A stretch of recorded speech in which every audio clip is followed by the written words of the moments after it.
ഐഷാസ് കിച്ചണിലേക്ക് എല്ലാവർക്കും സ്വാഗതം. ഇന്നൊരു സ്പെഷ്യൽ ബിരിയാണി റെസിപ്പി ആയിട്ടോ ഷെയർ ചെയ്യാൻ പോകുന്നത്. മുട്ട കുസ്ക ബിരിയാണിയാണ് ഷെയർ ചെയ്യുന്നത്. അതും പ്രഷർ കുക്കറിൽ എങ്ങനെയാണ് കുസ്ക ബിരിയാണി തയ്യാറാക്കാനും കൂടിയാണ് ഇന്നത്തെ വീഡിയോയിൽ കാണിക്കാൻ പോകുന്നത്. അപ്പോൾ നിങ്ങൾക്ക് ഈ ബിരിയാണിയുടെ റൈസ് കണ്ടാൽ തന്നെ മനസ്സിലാവും, ഒരുപാട് സ്പൈസസ് ഒക്കെ ചേർത്തിട്ട് മസാല ഒക്കെ ചേർത്തിട്ടുള്ള ഒരു റൈസാണ് ഇത്. നമുക്ക് സാധാരണയായിട്ട് വെജിറ്റബിൾസ് ഒക്കെ ചേർത്തിട്ടാണ് തയ്യാറാക്കുന്നത്. ഒരു പ്ലെയിൻ റൈസാണ്. എപ്പോഴും ചിക്കനും മട്ടനും ബീഫും കൊണ്ട് നമ്മൾ ബിരിയാണി തയ്യാറാക്കാൻ പറ്റണമെന്നില്ലല്ലോ. അപ്പോൾ അതിന് പകരം നമുക്കിതുപോലെ പ്ലെയിൻ റൈസ് തയ്യാറാക്കാൻ പറ്റും. അപ്പോൾ ഞാൻ എക്സ്ട്രാ ആയിട്ട് മുട്ട പുഴുങ്ങി ഇതിൻ്റെ കൂടെ ചേർത്തിട്ടുണ്ട്. അതുകൊണ്ടാണ് മുട്ട കുസ്ക ബിരിയാണി എന്ന് പറയുന്നത്. അപ്പോൾ എന്താ പറയുക, നല്ല സിമ്പിളായിട്ടുള്ളൊരു റൈസ് റെസിപ്പിയാണ്. അതുപോലെ തന്നെ നല്ല ടേസ്റ്റാണ്, നല്ലൊരു മണമാണ് ഈ ഒരു ബിരിയാണിക്ക്. അപ്പോൾ നമുക്ക് റെസിപ്പിയിലേക്ക് പോവാം. അതിനു മുമ്പ് ഐഷാസ് കിച്ചൺ ചാനൽ ഇതുവരെ സബ്സ്ക്രൈബ് ചെയ്യാത്തവരുണ്ടെങ്കിൽ, നിങ്ങൾക്ക് ഈ ചാനൽ ഇഷ്ടമാവുന്നുണ്ടെങ്കിൽ ഒന്ന് സബ്സ്ക്രൈബ് ചെയ്യണേ. അവിടെ കാണുന്ന റെഡ് സബ്സ്ക്രൈബ് ബട്ടൺ ഒന്ന് പ്രസ് ചെയ്യുക. അതിൻ്റെ കൂടെ ചെറിയൊരു ബെല്ലൈക്കൺ ഉണ്ട്, അതുകൂടെ ഒന്ന് പ്രസ് ചെയ്യുക. അപ്പോൾ ഇതുപോലെ കാണാം. ഇതിൽ ഓൾ വേണം പ്രസ് ചെയ്യാൻ കേട്ടോ. അപ്പോൾ നമുക്ക് മുട്ട കുസ്ക ബിരിയാണി എങ്ങനെ തയ്യാറാക്കാൻ നോക്കാം. അപ്പം നമുക്ക് ആദ്യം തന്നെ അരി നന്നായിട്ട് കഴുകിയിട്ട് വെള്ളത്തിൽ സോക്ക് ചെയ്ത് വെക്കണം. അപ്പോൾ ഞാനിപ്പോൾ ഇവിടെ ദേവായ ബ്രാൻഡായിട്ടുള്ള ബസ്മതി റൈസാണ് എടുത്തിട്ടുള്ളത്. ഒരു 3 കപ്പ് ബസ്മതി റൈസ് വെള്ളത്തിൽ നന്നായിട്ട് കഴുകിയിട്ട് വെള്ളത്തിൽ സോക്ക് ചെയ്ത് വെച്ചിട്ടുണ്ട്. പിന്നെ അതുപോലെ ഞാനിപ്പോൾ അടുത്ത് കുഴിമന്തിയുടെ റെസിപ്പി ഷെയർ ചെയ്തിരുന്നല്ലോ, അതിലും ഞാൻ ബസ്മതി റൈസ് തന്നെയാണ് യൂസ് ചെയ്തിട്ടുള്ളത്. അപ്പോൾ ഞാനതിൽ പ്രത്യേകം പറഞ്ഞിട്ടുണ്ടായിരുന്നു നിങ്ങൾക്ക് വേണമെങ്കിൽ കപ്സ റൈസ് യൂസ് ചെയ്യാമെന്ന്. അപ്പോൾ കപ്സ റൈസും ബസ്മതി റൈസും തമ്മിലുള്ള വ്യത്യാസം എന്താണെന്ന് വെച്ചിട്ടുണ്ടെങ്കിൽ, ബസ്മതി റൈസ് ഇതുപോലെ നല്ല വൈറ്റ് കളറിലായിരിക്കും, പക്ഷേ കപ്സ റൈസ് ഒരു മഞ്ഞ കളറിലായിരിക്കും ഉണ്ടാവുന്നത്. അപ്പോൾ അത് രണ്ടിനും വേവും വ്യത്യാസമുണ്ട്. ബസ്മതി റൈസ് പെട്ടെന്ന് വെന്ത് കിട്ടും, മറ്റേ റൈസ് കപ്സ റൈസ് കുറച്ചുകൂടെ വേവ് ഉണ്ടാവും കേട്ടോ.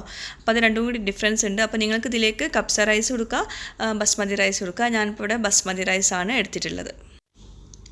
ഇനി ഞാനതുപോലെ ഇതിലേക്ക് വേണ്ടിയിട്ടുള്ള മുട്ട പുഴുങ്ങാൻ വെച്ചിട്ടുണ്ട്. ഒരു 3 മുട്ട മാത്രമേ ഞാൻ ഇതിലേക്ക് എടുത്തിട്ടുള്ളൂ. അപ്പോൾ നമുക്ക് ഇനി പ്രഷർ കുക്കർ ചൂടാക്കിയിട്ട് അതിലേക്ക് നമുക്ക് ഓയിൽ ഒഴിച്ചു കൊടുക്കാം. ഞാൻ സൺഫ്ലവർ ഓയിലാണ് ഒഴിച്ചിട്ടുള്ളത്. ഇനി അതിലേക്ക് നമുക്ക് ഈ സ്പൈസസ് ഒക്കെ ഇട്ടിട്ട് വഴറ്റിയെടുക്കണം. ഞാനിപ്പോൾ 2 കറാമ്പാട്ട് എടുത്തിട്ടുണ്ട്, കറാമ്പും എടുത്തിട്ടുണ്ട്, കുറച്ച് ഏലക്ക എടുത്തിട്ടുണ്ട്, സാജീരകം എടുത്തിട്ടുണ്ട് കേട്ടോ, ഷായി ജീര, അതുപോലെ ചെറിയ ജീരകവും വലിയ ജീരകം എടുത്തിട്ടുണ്ട്. പിന്നെ ഒരു വലിയ ഉള്ളി എടുത്തിട്ടുണ്ട്, ചെറുതായിട്ട് കട്ട് ചെയ്തിട്ട് എടുത്തിട്ടുണ്ട്. പിന്നെ ഒരു തക്കാളി എടുത്തിട്ടുണ്ട്, കുറച്ച് മല്ലിയില, ഒരു 4-5 പച്ചമുളക്, പിന്നെ ഇഞ്ചി വലിയ കഷ്ണങ്ങളാക്കിയിട്ട്, വെളുത്തുള്ളിയും വലിയ കഷ്ണങ്ങളാക്കിയിട്ടും എടുത്തിട്ടുണ്ട്. ഇനി ഈ സ്പൈസസും അതുപോലെ ഈ സവാള, തക്കാളി ഇതെല്ലാം കൂടി നമ്മൾ ഈ ഓയിലിലേക്ക് ചേർത്ത് കൊടുത്തിട്ട് നന്നായിട്ടൊന്ന് വഴറ്റിയെടുക്കാൻ പോവുകയാണ്. അപ്പോൾ ഞാനത് ഇട്ട് കൊടുക്കുന്ന സമയത്ത് ക്യാമറ ഓണാക്കാൻ വിട്ടുപോയിട്ടോ, സോറി. അപ്പോൾ അത് കാണിക്കാൻ പറ്റിയില്ല. അപ്പോൾ ഇതെല്ലാം കൂടി നമ്മൾ ഒരുമിച്ചാണ് ഇട്ട് കൊടുക്കേണ്ടത്. എന്നിട്ട് നന്നായിട്ടൊന്ന് വഴറ്റിയെടുക്കുക. ആ ഒരു പച്ചമണമൊക്കെ ഒന്ന് മാറിക്കോട്ടെ ഉള്ളിയുടെ. ഇപ്പോൾ നമ്മൾ മുട്ട പുഴുങ്ങാൻ വെച്ചിട്ട് നന്നായിട്ട് തിളയ്ക്കുന്നുണ്ട്. നന്നായിട്ട് തിളക്കട്ടെ, നന്നായിട്ട് വേവണം മുട്ട. ഇനി നമുക്ക് ഇതിലേക്ക് അത്യാവശ്യം വഴറ്റിയെടുത്ത ശേഷം നമുക്കിതിലേക്ക് 1 ടീസ്പൂണ് മുളക് പൊടി, 1/2 ടീസ്പൂണ് മഞ്ഞൾപ്പൊടി, 1 ടീസ്പൂണ് മല്ലിപ്പൊടി, ഇതെല്ലാം കൂടി ചേർത്തിട്ട് നന്നായിട്ടൊന്ന് വഴറ്റിയെടുക്കാം. ഏകദേശം തക്കാളിയൊക്കെ ഒന്ന് ഉടഞ്ഞു വന്ന ശേഷമാണ് നമ്മൾ ഈ മസാലപ്പൊടികൾ ഇതിലേക്ക് ചേർക്കുന്നത് കേട്ടോ.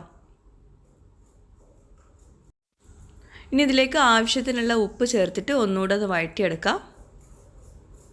ഇപ്പോൾ എന്തെങ്കിലും ഫംഗ്ഷനൊക്കെ ഉണ്ടെങ്കിൽ നമുക്കിത് തലേ ദിവസം ഇങ്ങനെ റെഡിയാക്കി വെക്കാം കേട്ടോ. ഇതൊക്കെ ഒന്ന് പേസ്റ്റ് ആക്കിയിട്ട് വെക്കാം. അപ്പോൾ പെട്ടെന്ന് നമുക്ക് ഈ കുസ്ക ബിരിയാണി ഉണ്ടാക്കിയെടുക്കാൻ പറ്റും. അപ്പോൾ അതേ നമ്മുടെ ഈ ഒരു മസാല റെഡി ആയിട്ടുണ്ട്. നമുക്കിത് ഒരു പ്ലേറ്റിലേക്ക് മാറ്റാം. ഇതൊന്ന് ചൂടാറിയ ശേഷം നമുക്കിത് നന്നായിട്ടൊന്ന് അരച്ചെടുക്കണം. നല്ല പേസ്റ്റ് പരുവത്തിലാക്കിയെടുക്കണം. അപ്പോൾ ഞാൻ ചൂടാറാൻ വേണ്ടിയിട്ട് ഇതുപോലെ ഒരു പ്ലേറ്റിലേക്ക് മാറ്റുന്നുണ്ട്. അപ്പോൾ ഇത് കുറച്ച് നേരം നമുക്ക് ചൂടാറാൻ വേണ്ടിയിട്ട് വെക്കാം.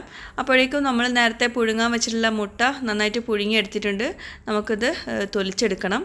അപ്പോൾ അതിനായിട്ട് ഞാൻ ആ ചൂടുവെള്ളം ഒഴിവാക്കിയിട്ട് അതിലേക്ക് ഞാൻ സാധാ വെള്ളം ഒഴിച്ചു കൊടുത്തിട്ടുണ്ട്. എന്നിട്ട് ഇതുപോലെ ഒരു അടപ്പ് വെച്ചിട്ട് അടച്ചിട്ട് ഒന്ന് ജസ്റ്റ് ഒന്ന് കുലുക്കി കൊടുക്കുക. അപ്പോൾ ഇതുപോലെ ഇങ്ങനെ തൊലി പെട്ടെന്ന് നമുക്ക് തൊലിച്ചെടുക്കാൻ പറ്റും മുട്ടയുടെ. എല്ലാവർക്കും അറിയുന്ന ടിപ്പിൻ്റെ ആയിരിക്കും. ഞാനത് ഇങ്ങനെ സ്ഥിരമാണ് ചെയ്യാറ്. അപ്പോൾ അറിയാത്തവരുണ്ടെങ്കിൽ ഇങ്ങനെ ചെയ്ത് നോക്കാം കേട്ടോ. പിന്നെ ഫ്രഷ് ആയിട്ടുള്ള മുട്ടയാണെങ്കിൽ മാത്രമേ ഇതുപോലെ നമുക്ക് ചെയ്യാൻ പറ്റുള്ളൂ. ഇനി നമുക്ക് ആ സെയിം പ്രഷർ കുക്കറിലേക്ക് തന്നെ കുറച്ചുകൂടെ ഓയിൽ ചേർത്ത് കൊടുക്കാം. ഓയിൽ അല്ലെങ്കിൽ നെയ്യും മാത്രം ചേർത്ത് കൊടുത്താലും മതി. ഞാൻ കുറച്ച് ഓയിലും കുറച്ച് നെയ്യും കൂടിയാണ് ചേർക്കുന്നത്. 1 ടീസ്പൂൺ നെയ്യും കൂടി ചേർക്കുന്നുണ്ട്. നെയ്യ് ചേർത്തിട്ടില്ലെങ്കിൽ ചിലപ്പോൾ അടിയിൽ പിടിക്കാനുള്ള ചാൻസ് ഉണ്ട്. പ്രഷർ കുക്കറിലല്ല നമ്മൾ റെഡിയാക്കി എടുക്കുന്നത്, അതുകൊണ്ട് അപ്പം കുറച്ച് നെയ്യ് മാത്രം ചേർത്ത് കൊടുക്കാം. ഇനി അതിലേക്ക് ഒരു സവോള, ഒരു വലിയ സവോളയുടെ ഒരു അര കഷ്ണം എടുത്തിട്ട് കനം കുറച്ച് അരിഞ്ഞിട്ട് നന്നായിട്ടൊന്ന് വഴറ്റിയെടുക്കാം. ഈ സവോള നമ്മൾ നന്നായിട്ട് വഴറ്റിയെടുക്കണം കേട്ടോ. ഇനി നമുക്കിതിലേക്ക് സ്പെഷ്യലായിട്ട് വേറെ ഒന്നും ചേർക്കാനില്ല. ഈ സവോള നന്നായിട്ട് വഴണ്ട് കഴിഞ്ഞാൽ നമ്മൾ നേരത്തെ റെഡിയാക്കി വെച്ചിട്ടുള്ള ഒരു പേസ്റ്റ് ഉണ്ടല്ലോ, നമ്മൾ നേരത്തെ മസാല റെഡിയാക്കിയില്ലേ, അത് നന്നായിട്ട് അരച്ചെടുത്തതാണിത്. ഇത് നമുക്ക് ഇതിലേക്ക് ചേർത്ത് കൊടുക്കാം. ഇത് അരച്ചെടുക്കുന്ന സമയത്ത് ഒട്ടും തന്നെ വെള്ളം ചേർത്തിട്ടില്ല കേട്ടോ, നല്ല തിക്കായിട്ടുള്ള പേസ്റ്റാണ്. അപ്പോൾ നമുക്ക് സവോള വഴറ്റിയെടുത്ത ശേഷം അതിലേക്ക് നമുക്ക് ഈ ഒരു പേസ്റ്റ് ചേർത്ത് കൊടുക്കാം. പിന്നെ ചിലർക്ക് ഒരുപാട് മസാല ചേർക്കുന്നൊന്നും ഇഷ്ടമുണ്ടാവില്ല, അപ്പോൾ കുറച്ച് മസാല മാത്രം ചേർത്താൽ മതി. ഇത്രയും മസാല വേണ്ട കേട്ടോ. ഇനി നമുക്കിതിലേക്ക് ഒരു 2 ടേബിൾ സ്പൂണ് നിറയെ തൈര് ചേർത്ത് കൊടുക്കാം. വീണ്ടും നന്നായിട്ടൊന്ന് മിക്സ് ചെയ്ത് കൊടുക്കാം. ഇനി ഇതിലേക്ക് ഉപ്പ് ആവശ്യത്തിനുണ്ടോ നോക്കാം, ഇല്ലെങ്കിൽ കുറച്ചുകൂടെ ചേർത്ത് കൊടുക്കാം. അപ്പോൾ ഇതേ നമ്മുടെ മസാലയൊക്കെ നന്നായിട്ട് റെഡി ആയിട്ടുണ്ട്. ഇനി നമുക്കതിലേക്ക് നേരത്തെ പുഴുങ്ങി വെച്ചിട്ടുള്ള മുട്ട ചേർത്ത് കൊടുക്കുക. ഒന്നുകൂടെ ഒന്ന് മിക്സ് ചെയ്ത് കൊടുക്കുക.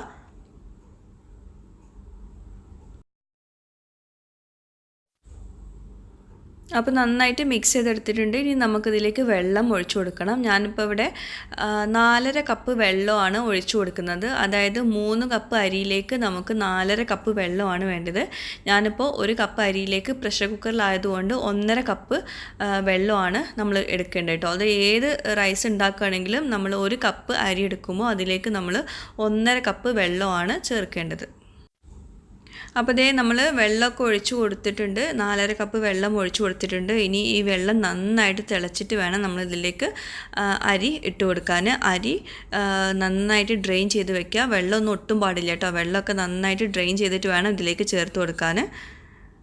എന്നിട്ട് നന്നായിട്ടൊന്ന് മിക്സ് ചെയ്ത് കൊടുക്കുക.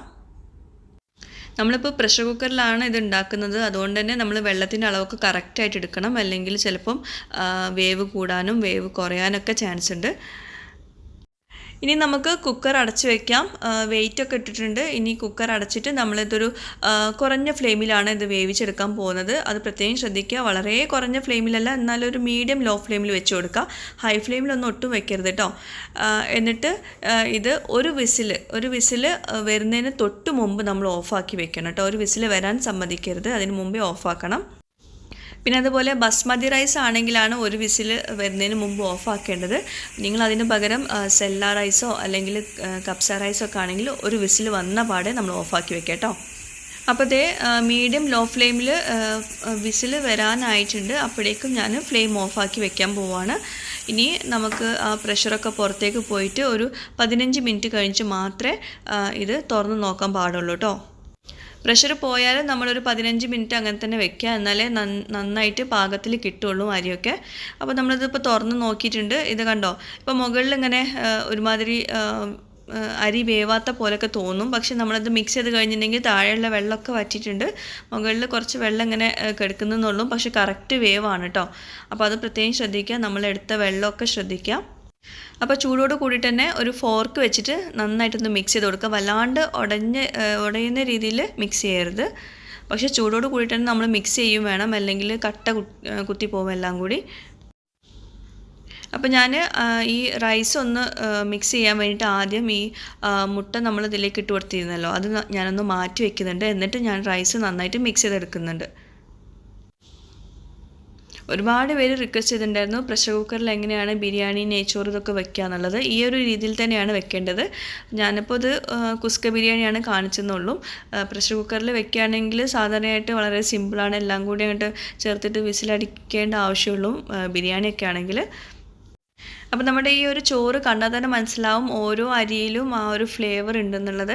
അതുപോലെ നല്ല മണമാണ് ഈ ഒരു റൈസിന്, അത് എടുത്ത് പറയേണ്ടത് തന്നെയാണ്. അപ്പോൾ അതേ കണ്ടോ, ഒന്നും ഉടഞ്ഞു പോയിട്ടില്ല കേട്ടോ അരി. അപ്പോൾ ഞാൻ നേരത്തെ മാറ്റി വെച്ചിട്ടുള്ള മുട്ട ഇതിലേക്ക് തിരിച്ചിട്ട് കൊടുത്തിട്ടുണ്ട്. ഇനി നമുക്കൊന്ന് ചെറുതായിട്ടൊന്ന് ഡെക്കറേറ്റ് ചെയ്തെടുക്കാം. മല്ലിയിൽ വെച്ചിട്ട് ഒന്ന് ചെറുതായിട്ടൊന്ന് ഡെക്കറേറ്റ് ചെയ്യാം. അപ്പോൾ അതേ നമ്മുടെ ബിരിയാണി റെഡി ആയിട്ടുണ്ട്. മുട്ട കുസ്ക ബിരിയാണി റെഡി ആയിട്ടുണ്ട്. കാണുമ്പോഴേ നിങ്ങൾക്ക് മനസ്സിലാവുണ്ടാവും ഈ ഒരു ബിരിയാണിയുടെ ടേസ്റ്റ്. അതുപോലെ ഈ ഒരു ബിരിയാണി ഞാൻ ബിരിയാണിക്ക് സൈഡ് ഡിഷായിട്ട് എടുത്തിട്ടുള്ളത് ഉള്ളി സുർക്ക ഉണ്ട്. അതിൻ്റെ കൂടെ തന്നെ തേങ്ങാ ചമ്മന്തിയും തയ്യാറാക്കിയിട്ടുണ്ട്. പിന്നെ സ്പെഷ്യലായിട്ട് ചിക്കൻ ഫ്രൈയും കൂടി ഉണ്ട് കേട്ടോ. ഞാനത് ഇന്നലെയാണ് ഉണ്ടാക്കുന്നത്. അപ്പോൾ വ്യാഴാഴ്ച എന്തെങ്കിലും ചിക്കനോ അല്ലെങ്കിൽ അങ്ങനെ എന്തെങ്കിലും നോൺ വെജ് ഇല്ലെങ്കിൽ നമ്മുടെ വീക്കെൻഡ് നമുക്ക് ആഘോഷിക്കാൻ പറ്റില്ല. അപ്പോൾ അതുകൊണ്ട് മാത്രമാണ് ചിക്കൻ ഫ്രൈ ഉണ്ടാക്കിയിട്ടുള്ളത്. ഇപ്പോൾ കണ്ടോ, നമ്മളിപ്പോൾ എത്ര മിക്സ് ചെയ്താലും ഇത് ഉടഞ്ഞു പോകുന്നില്ല. ആ അരി നന്നായിട്ട് ഉടയാതെ കിട്ടുന്നുണ്ട്. അതിൻ്റെ കാരണം എന്താണെന്ന് വെച്ചാൽ നമ്മളിതിലേക്ക് ചേർത്തിട്ടുള്ള വെള്ളത്തിൻ്റെ ആ ഒരു കറക്റ്റ് മെഷർമെൻ്റ് ആട്ടോ. 1 കപ്പ് അരിയിലേക്ക് 1.5 കപ്പ് വെള്ളമാണ്. അത് കറക്റ്റായിട്ട് തന്നെ എടുക്കാം.